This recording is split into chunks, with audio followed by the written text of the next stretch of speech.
Well, let's talk a little bit about High-Low Omaha. That's what you won your bracelet in last year. Tell me about that tournament, how it went from the beginning.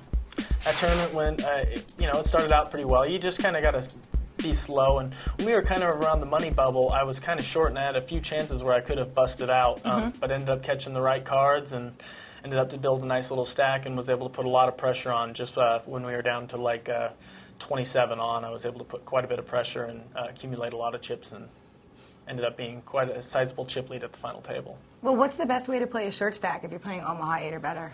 Everything looks so inviting.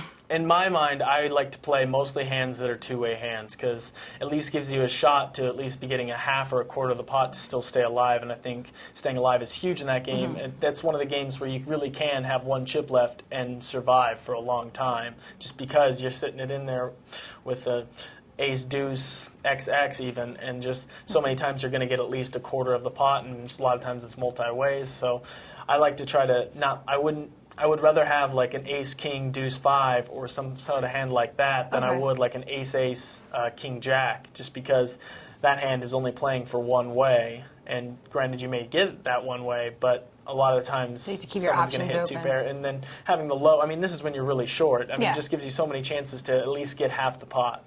So when I'm a short stack, I like to play two-way hands that have a good chance for the high and the low. Okay. Well, what aspect of your game do you think helped you to make it to that final table and then proceed to win the event?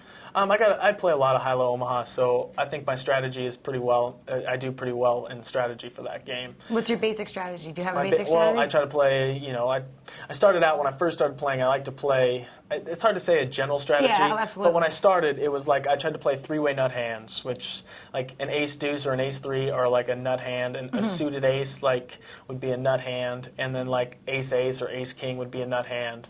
And I'd always try to play hands that had at least three-way. All right. I've loosened that up quite a bit, since then, because I have a lot better post-flop strategy now. So I still kind of try to play really strong hands, but when it comes to times that are on the bubble, then I really can open up my game and play a lot more hands, because people will fold a lot more to pressure in those kind of situations. But when it's early, I try to kind of keep it close and just try to play really nut hands. So, I'm sorry, go ahead. I was also going to say, and I don't have a hard time getting off hands that are drawing to half the pot, which a lot of people do, especially in pot limit. Like in limit, it's not as big, because if you have ace ace and the flop comes like ace 5-8 with two clubs, and you have ace ace king jack, you have the nuts at that time for high. But you're if someone's betting into you, well, you just a lot of people have a tough time getting rid of that hand. And in pot limit, you can get yourself all in, and the person, even if they just have deuce 3-7, I mean, they can hit a 4, and you have no outs to scoop the whole pot, and you're really just drawing for that tiny little pot at the beginning. So you're just trying to get half of that. If it's a multi-way pot and limit, you have a lot of a little bit of value. It's less value, than it would be in any other game, but you still have a little bit of value that way.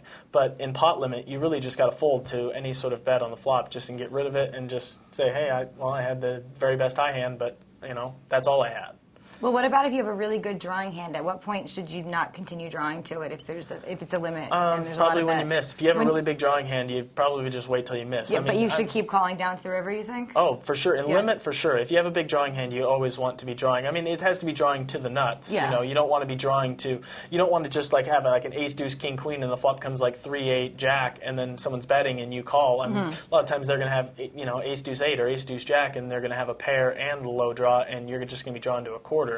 I mean, granted, you could hit a king or a queen, but you want to be playing hands that actually can hit both ways. What about pocket pairs? They're just no good? Pocket pairs are really a bad hand, especially in limit. I like to play them a little more in pot limit. Because you can play them a little more aggressively? But yeah, if you have something like an ace deuce king king or ace deuce queen queen, something like that, and when the blinds are a little bit bigger, you can pot it and try to. I guess I play some cash games, and sometimes I have, they're either short or I'm short or something like that, and I can make a big raise and a flop a low draw with an overpair, and that's a really strong hand in that kind of game. So it all depends on your chip stack too.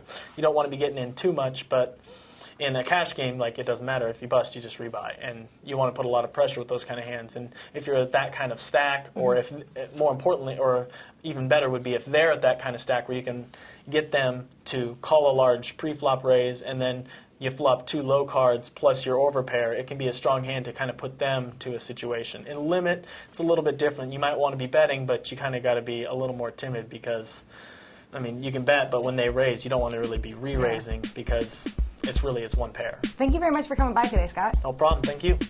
Lizzie Harrison with Scott Clements for Card Players eBay.